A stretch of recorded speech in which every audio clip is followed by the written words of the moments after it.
Hello my dear students, आपका पुनः आज के इस नए वीडियो में स्वागत है। तो आज के इस वीडियो से हम कक्षा 9 विज्ञान के अध्याय 4 परमाणु की संरचना का शुरुआत कर रहे हैं, है ना। इसके अंतर्गत हम सारे महत्वपूर्ण प्रश्न देखने वाले हैं, है ना। तो सबसे पहले हम इसका अंक विभाजन समझ लेते हैं कि इस अध्याय में से कितने अंक के कितने क्वेश्चन पूछे जाना है। तो देखिए, इस अध्याय में से कुल 10 अंक के प्रश्न पूछे जाएंगे, जिसमें कि 2 वस्तुनिष्ठ प्रश्न आपके 2 अंक के पूछे जाएंगे, एक प्रश्न आपका 3 अंक का पूछा जाएगा और एक और प्रश्न आपका 5 अंक का पूछा जाएगा। तो इस प्रकार से आपको इसमें वस्तुनिष्ठ प्रश्नों, 3 अंक और 5 अंक वाले प्रश्नों की तैयारी करना है।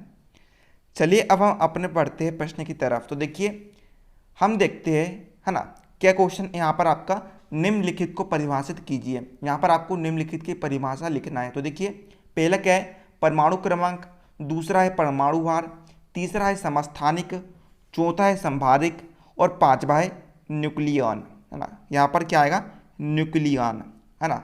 यहाँ पर थोड़ी सी मिस्टेक है, आप इसे सुधार कर लिख लीजिएगा। तो हम बारी बारी से इन सभी परिभाषाओं को समझने वाले हैं, तो वीडियो को अंत तक देखिएगा। सबसे पहले हम समझते हैं परमाणु क्रमांक किसे कहते हैं। तो देखिए, नाभिक में उपस्थित प्रोटॉन की संख्या को उस तत्व का परमाणु क्रमांक कहते हैं, है ना। परमाणु के नाभिक में प्रोटॉन और न्यूट्रॉन होता है, इस बात को आपको याद रखना है ना। परमाणु के नाभिक में प्रोटॉन और न्यूट्रॉन होता है और परमाणु की बाहरी कक्षा में इलेक्ट्रॉन होता है।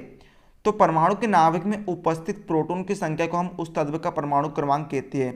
एक प्रकार से जो प्रोटॉन की संख्या होती है वह परमाणु क्रमांक के बराबर होती है और हम परमाणु क्रमांक को जेड से प्रदर्शित करते हैं, है ना।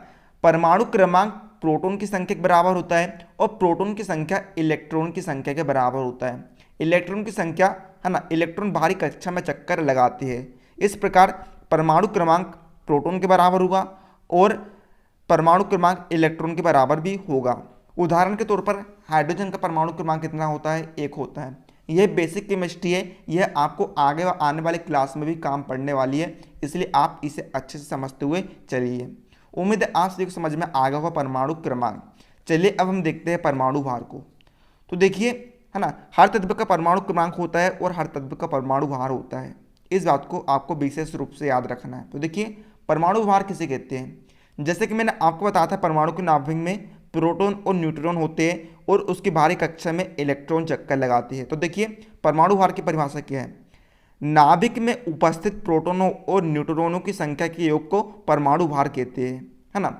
नाभिक में प्रोटॉन और न्यूट्रॉन होते हैं, तो इन दोनों के योग को मिलाकर हम क्या कहते हैं, परमाणु भार कहते हैं। इन दोनों के योग को हम परमाणु भार कहते हैं और परमाणु भार को हम ऐसे प्रदर्शित करते हैं। तो देखिए, परमाणु भार निकालने का सिंपल सा सूत्र क्या है, परमाणु भार बराबर से प्रोटॉन की संख्या धन न्यूट्रॉनों की संख्या, है ना। परमाणु भार बराबर से प्रोटॉन की संख्या और न्यूट्रॉन की संख्या, अर्थात परमाणु भार ए बराबर से प्रोटॉन की संख्या p धन न्यूट्रॉन की संख्या n।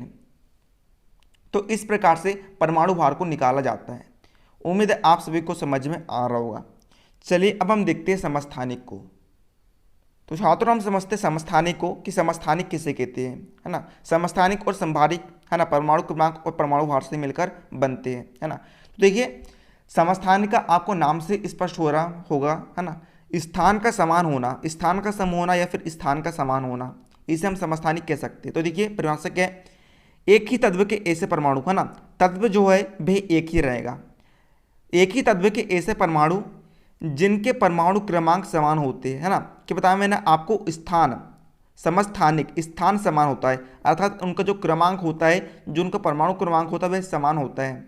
परमाणु क्रमांक समान होता है किंतु परमाणु भार भिन्न भिन्न होता है, अलग अलग होता है, हम उन्हें समस्थानिक कहते हैं। उदाहरण के माध्यम से समझेंगे हम। हाइड्रोजन के 3 समस्थानिक होते हैं। कौन कौन से समस्थानिक होते हैं हाइड्रोजन के, पहला होता है हाइड्रोजन, दूसरा होता है ड्यूटेरियम, तीसरा होता है टाइटेरियम। तो देखिए, हाइड्रोजन जो समस्थानिक है तो इसको हम प्रदर्शित करते हैं 1H1।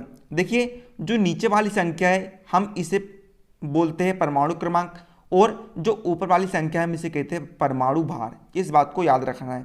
अर्थात हाइड्रोजन समस्थानिक में परमाणु क्रमांक कितना है, 1 है और परमाणु भार 1 है।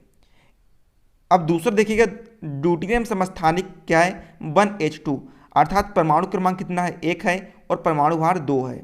और तीसरा देखिएगा टाइट्रियम, इसमें परमाणु क्रमांक 1 है और परमाणु भार 3 है। तो यहाँ पर आपको एक चीज़ की समानता दिख रही होगी कि तीनों में परमाणु क्रमांक समान है और परमाणु भार भिन्न भिन्न है। यहाँ पर 1 है, यहाँ पर 2 है, यहाँ पर 3 है।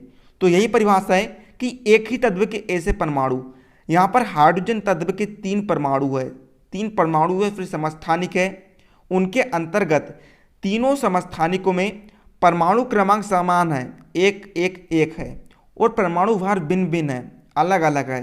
यहाँ पर 1 है, यहाँ पर 2 है और यहाँ पर 3 है, अर्थात ये क्या है समस्थानिक है। अर्थात एक ही तत्व के ऐसे परमाणु जिनके परमाणु क्रमांक समान होते हैं किंतु परमाणु भार भिन्न भिन्न होते हैं समस्थानिक कहलाते हैं। उम्मीद है आप सभी को अच्छे समझ में आ गया होगा।